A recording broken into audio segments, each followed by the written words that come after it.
मित्रांनो, मी मिनल. आज आपण संविधानामधला एक छोटासा टॉपिक म्हणजेच काय हिबियस कॉर्पस बंदी प्रत्यक्षीकरण बघणार आहोत. तुम्हाला माहिती आहे विद्यार्थ्यांना जवळपास थोडा कठीण जातो आणि जर तो समजला तर खूप सोपी विषय किंवा खूप सोपी टॉपिक आपल्याला बघायला मिळते. आपल्याला माहित आहे की आपल्या संविधानात फंडामेंटल राईट म्हणजे मूलभूत अधिकार आहेत. तर मूलभूत अधिकारात सगळ्यात महत्त्वाचं म्हणजेच काय 12 ते 35 मध्ये जो 32वा अधिकार आहे किंवा कलम 32 मध्ये लिहिलेला आहे की कॉन्स्टिट्यूशनल रेमेडीज इंग्लिशमध्ये आणि मराठीत काय संविधानिक उपाययोजना, संविधानाच्या उपाययोजना, ज्याला डॉक्टर बाबासाहेब आंबेडकर यांनी काय म्हटलंय, ह्या संविधानाचा आत्मा असलेला आपल्याला दिसतो. मग आत्मा आहे तर मग काहीतरी चांगलं असेल किंवा असं काहीतरी असेल की ज्याच्याशिवाय काही गोष्टी चालूच शकत नाही. म्हणून आपल्याला माहिती आपले मूलभूत अधिकार म्हणजेच काय आपले ह्युमन राईट्स आहेत, जे लोकांसाठी आहेत, जे लोकांचे सेफगार्ड करण्यासाठी असलेले अधिकार आपल्याला दिसतात. ज्यामध्ये काय समानतेचा अधिकार आहे, शिक्षणाचा अधिकार आहे, धर्माचा अधिकार आहे, फिरण्याचा अधिकार आहे, इवन जगण्याचा अधिकार, सगळ्यात मोठा राईट टू लाईफ आपल्याला अधिकार बघायला मिळतो. त्यामध्येच आपल्याला कॉन्स्टिट्यूशनल रेमेडीज आर्टिकल 32 कलम 32 मध्ये बघायला मिळते. त्यात सगळ्यात म्हणजेच की त्यात 5 आहेत, 5 प्रकार आहेत. त्यापैकी आपण एक पहिला प्रकार म्हणजेच काय हिबियस कॉर्पस, त्याला मराठीत काय म्हणतात बंदी प्रत्यक्षीकरण, म्हणजे ज्याला बंद केलंय ते तोडा, ज्याला बंद केलंय त्याला बाहेर काढा किंवा त्याचं कारण द्या, त्याचं कारण द्या. तर ह्या आपल्याला याचं इंग्लिशमध्ये काय म्हणतात बाबा, टू हॅव द बॉडी. याला जर लॅटिन वर्ड मध्ये काय म्हणतात हिबियस कॉर्पसला, टू हॅव द बॉडी म्हणजेच काय शरीर ताब्यात घेणे, म्हणजेच शरीर ताब्यात घेणे. हिबियस कॉर्पस केलं म्हणजेच काय कोणाला तरी डिटेन केलं. आपल्याला माहिती आहे खूप लोकांना, आता फॉर एक्झाम्पल डिटेन करणं म्हणजेच काय ते स्टील फाईलचं बघितलं असेल, कितीतरी मुलींवर कितीतरी अत्याचार झाले, तर तसं डिटेन करणं की त्यांना बाहेरच्या बाहेर एकदम गुलामासारखं वागवणं किंवा एका ठिकाणी ठेवणं, एका ठिकाणी बंद करून ठेवणं, त्यालाच म्हणतात हिबियस कॉर्पस, शरीर ताब्यात घेणे. हे कुठे आहे तर फंडामेंटल राईट मध्ये आपल्याला बघायला मिळते. कुठे मिळते? फंडामेंटल राईट मध्ये. कलम किती तर कलम 32 हे सुप्रीम कोर्टसाठी आणि कलम 226 हे हायकोर्टसाठी. याचा साधा सरळ अर्थ असा आहे की एखादा व्यक्ती आहे ज्याला दुसऱ्या व्यक्तीनं ताब्यात घेतलंय, त्या व्यक्तीसाठी कोण उभं राहते तर सुप्रीम कोर्ट उभं राहते. कोण उभं राहते? सुप्रीम कोर्ट उभं राहते. कशासाठी उभं राहते की हे बघ तुला बंदी अटक केलंय तर का केलंय याचं कारण सांगा आणि त्याला लवकर कोर्टमध्ये आणा. 24 तासाच्या आत त्या व्यक्तीला तुम्ही काय करायला लागते, तुम्हाला कोर्टमध्ये न्यावं लागतेच जर त्याला तुम्ही अटक केलं असेल तर. याचं सगळ्यात चांगलं उदाहरण तुम्ही जर दृश्यम मूवी बघितलं असेल तर या हिबियस कॉर्पस अधिकाराला आपल्याला असताना दिसते. आता जर सुप्रीम कोर्ट असा आदेश काढतो तो कलम 32 नुसार संविधानाने अधिकार दिलाय सुप्रीम कोर्टला आणि कलम 226 नुसार हायकोर्टला अधिकार दिलाय की बाबा जर कोणाला अटक केलं असेल तर तू आदेशपत्र काढ की त्याला पहिले माझ्या दारी आण, त्याला पहिले माझ्या दारी आण. माझ्या दारी म्हणजेच कोणाच्या? हायकोर्टच्या आणि सुप्रीम कोर्टच्या, सर्वोच्च न्यायालयाच्या आणि उच्च न्यायालयाच्या. तर हे काय आहे? आदेशपत्र आहे जे कोण काढते? Supreme court. कोणासाठी? अटक केलेल्या व्यक्तीसाठी. म्हणजेच काय दुसऱ्या व्यक्तीला ताब्यात घेतल्याच्या व्यक्तीने न्यायालयासमोर हजर करण्यास भाग पाडते. जर एका व्यक्तीने दुसऱ्या व्यक्तीला जर ताब्यात केलं तर त्याला कुठे न्यावं लागते? आपल्याला न्यायालयात न्यावं लागते. आता कोणाबद्दल आपण आणू शकतो हिबियस कॉर्पस, कोणाबद्दल जारी करू शकतो? कोण जर काय केलं असेल, जर एका प्रायव्हेट आणि पब्लिक व्यक्तीने दुसऱ्या व्यक्तीला जर अटक केलं असेल तर त्याच्यावर आपण हिबियस कॉर्पस हा आदेशपत्र काढू शकतो. आता साधा सोपं उदाहरण म्हणजेच काय की एक मोठा अधिकारी आहे, एक IAS अधिकारी आहे आणि त्या IAS अधिकाऱ्याने एका व्यक्तीला डिटेन केलं, एका व्यक्तीला अटक केली आणि त्याचं कारणही सांगितलं नाही. तो पब्लिक ऑथॉरिटी आहे, तो हायेस्ट पब्लिक ऑथॉरिटी आहे, त्याने डिटेन केलं, त्याचं कारणही सांगितलं नाही. तेव्हा सुप्रीम कोर्ट काय करते? एक आदेशपत्र पाठवते, मस्त एवढं. आणि ते आदेशपत्र पाठवल्यावर काय करते की त्या IAS अधिकाऱ्याला त्या व्यक्तीला सुप्रीम कोर्ट समोर हजर करावे लागते. किती मिनिटात? 24 घंट्याच्या आत. तर कोणाबद्दल तर पब्लिक आणि प्रायव्हेट म्हणजे खाजगी आणि सरकारी अशा दोन्ही व्यक्तीबद्दल हा जारी केला जाऊ शकतो. आणि दुसरी गोष्ट कोणाबद्दल जारी करू शकत नाही तर डिटेन्शन कायद्याने केलं असेल तर आता तुम्हाला माहिती आहे की कलम 20 नुसार जर आपल्याला एखाद्या व्यक्तीवर शक असेल तर सुप्रीम कोर्ट पोलीस त्यांना काय करते, अटक करते. जर फॉर एक्झाम्पल असं वाटलं की कसाबसारखा एखाद्या व्यक्तीचा फिरत असेल, त्याचा अणुबॉम्ब असेल किंवा न्यूक्लिअर बॉम्ब असेल तर अशा व्यक्तीला डिटेन केलं तर चालते, असं आपल्या संविधानात म्हटलेलं आहे.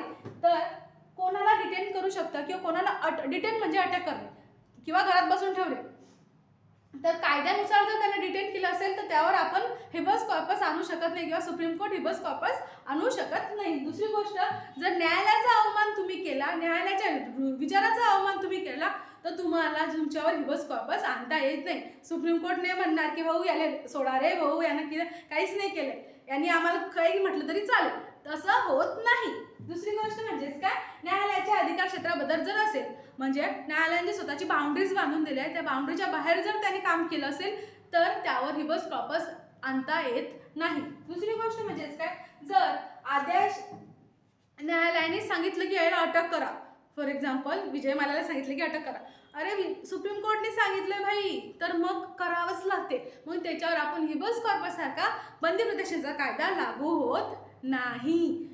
समजलं का? काय म्हटलं की एक तर शरीर ताब्यात घेणे हे कुठं आहे, तर कॉन्स्टिट्यूशनल रिमेडीज, फंडामेंटल राईट आहे, मूलभूत अधिकार आहे. कोणी असं तसा नाही आहे की इटला सुटला गेला, हा फंडामेंटल राईट आहे जो आपल्याला आपल्या मरेपर्यंत संघ राहतो. दुसरी गोष्ट म्हणजेच की मेल्यावरही संघच राहतो. कलम 32 सुप्रीम कोर्ट, कलम 226 हायकोर्ट, आणि कोणाला ते एका व्यक्तीने दुसऱ्या व्यक्तीला जर अटक केलं असेल तर त्याच्याबद्दल सुप्रीम कोर्ट काय आणतो, अध्यादेश म्हणजे ऑर्डिनन्स, आदेशपत्र आणतो. काय आणतो? आदेशपत्र आणतो. तर यात आपल्याला सगळ्यात बेस्ट उदाहरण म्हणजेच यात सगळ्यात मोठा खटला म्हणजेच काय, एडीएम जबलपूर वर्सेस शिवकांत शुक्ला केस खटला, यालाच हिबस कॉर्पस खटला म्हणून म्हणता येतं. एडीएम जबलपूर वर्सेस शिवकांत शुक्ला खटला कितीचा, 1976चा. 1976चा. त्याची आपण थोडीशी स्टोरी बघूयात, तिच्या मागे झालं काय होतं. आपल्याला माहिती आहे की 1975 मध्ये आपल्या इथं राष्ट्रीय आणीबाणी लागलेली होती, नॅशनल इमर्जन्सी लागली होती. कशामुळे लावली इंदिरा गांधीजींनी यांनी, की इंटरनल डिस्टर्बन्स झालाय, आतमध्ये खूप उथलापतल झाली आहे, त्याच्यामुळे आम्ही काय लावतोय, राष्ट्रीय आणीबाणी लावतोय. राष्ट्रीय आणीबाणी लावतोय. राष्ट्रीय आणीबाणी लावतो आपण हे बघितलं. तर मग राष्ट्रीय आणीबाणी लागली, त्यात काय झालं की जे आपले राष्ट्रपती, आपले म्हणजे त्या काळात त्या वेळेचे 1975चे राष्ट्रपती अली यांनी काय केलंय की त्यांनी आपल्या राष्ट्रपतींनी फंडामेंटल राईट सस्पेंड केले किंवा फंडामेंटल राईट स्थगित केले. कोणकोणते, तर कलम 21, 14 आणि 22 हे फंडामेंटल राईट तुमचे काय केले, सस्पेंड केले. प्रत्येक व्यक्तीची सस्पेंड केली होती. केव्हा, नॅशनल इमर्जन्सी लागली होती तेव्हा. तर मग सस्पेंड केल्यावर हे लोक गेले ना सुप्रीम कोर्टजवळ. सुप्रीम कोर्टमध्ये गेल्यावर आणि त्यात एक मोठी गोष्ट झाली म्हणजे मिसा ॲक्ट. कोणता ॲक्ट? मिसा ॲक्ट. मिसा म्हणजेच काय, maintenance of internal security act.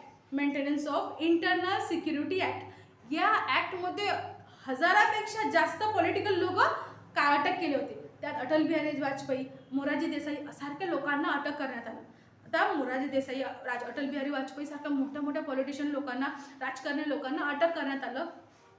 तर अटक करताना त्यांचं कोणतीच ट्रायल बेस झाली नाही, विदाऊट ट्रायल त्यांना अटक करण्यात आलं.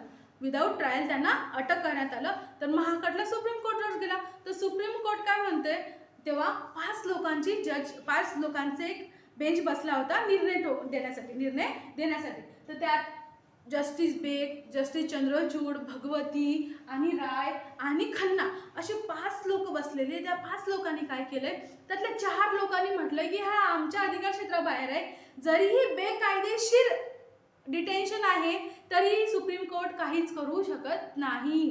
काय म्हटलं की सुप्रीम कोर्ट काहीच करू शकत नाही.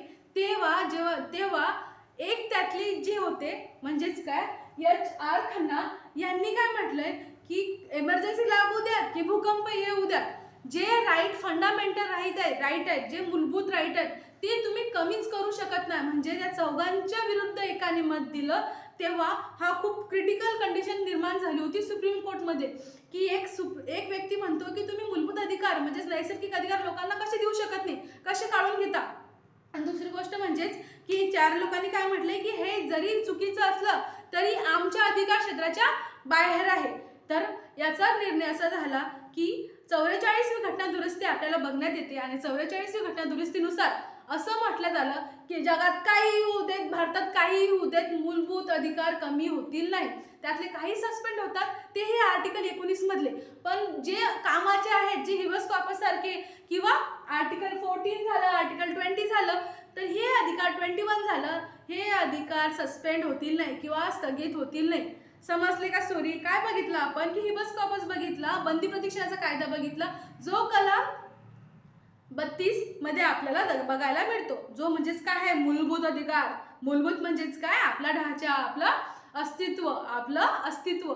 मग अस्तित्व कसं असलं पाहिजे? तर एकदम दाणेदार असलं पाहिजे, एकदम खणखणीत. तर त्यासाठी आपल्या बाबासाहेब आंबेडकरने याला काय म्हटलंय? हा आपला आत्मा आहे, सोल ऑफ अवर कॉन्स्टिट्यूशन, म्हणजे संविधानाचा आत्मा असलेला आपल्याला दिसतो. मग आत्मा आहे कलम 32, कलम 226. 32 कोणासाठी? सुप्रीम कोर्टसाठी, आणि 226 कोणासाठी?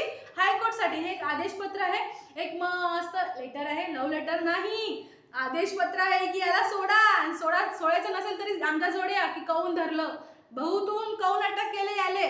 तर हे अटक जे करणं असेल, जे सुप्रीम कोर्ट आपल्याला आदेश देतो. मग व्यक्तीला जर डिटेन केलं असेल तर ते डिटेन्शन आपल्याला सुप्रीम कोर्ट जवळ जावं लागतं. मग कोणा विरुद्ध करू शकतो? तर पब्लिक अथॉरिटी असो किंवा प्रायव्हेट अथॉरिटी असो, म्हणजे श्रीमंत धीरूभाई अंबानी टू सगळे आपण हिबस कॉर्पस लागू शकतो. आणि दुसरी गोष्ट, कोणाबद्दल जारी करू शकत? जर सुप्रीम कोर्टनेच म्हटले की याले पकडा रे भाऊ, त्याला करणार आहे का आपण? तर शक्यच नाही. बाप बोलेगा तो वही करना पडेगा. तर दुसरी गोष्ट म्हणजेच की याचं उदाहरण काय आहे? तर आता तुम्ही जेवढेही जर मेन्स लिहित असाल, ते UPSCचे असो किंवा राज्यसेवेचे असो, त्यासाठी तुम्हाला हे उदाहरण बेस्ट राहील की ADM जबलपूर वर्सेस शिवकांत शुक्ला 1976चा खटला आहे, ज्याला हिबस कॉर्पस खटला म्हणतात. तर हिबस कॉर्पस या खटल्यात आणीबाणीपासून डायरेक्ट 44व्या घटना दुरुस्ती पर्यंत आपल्याला लिहावं लागेल. आणि हा टॉपिक मला असं वाटतं की तुम्हाला चांगल्या प्रकारे समजला असेल. असंच आपण मॅन्डमस आणि पुढचे जेवढेही असतील ते आपण शिकणार आहोत. जय हिंद, जय महाराष्ट्र.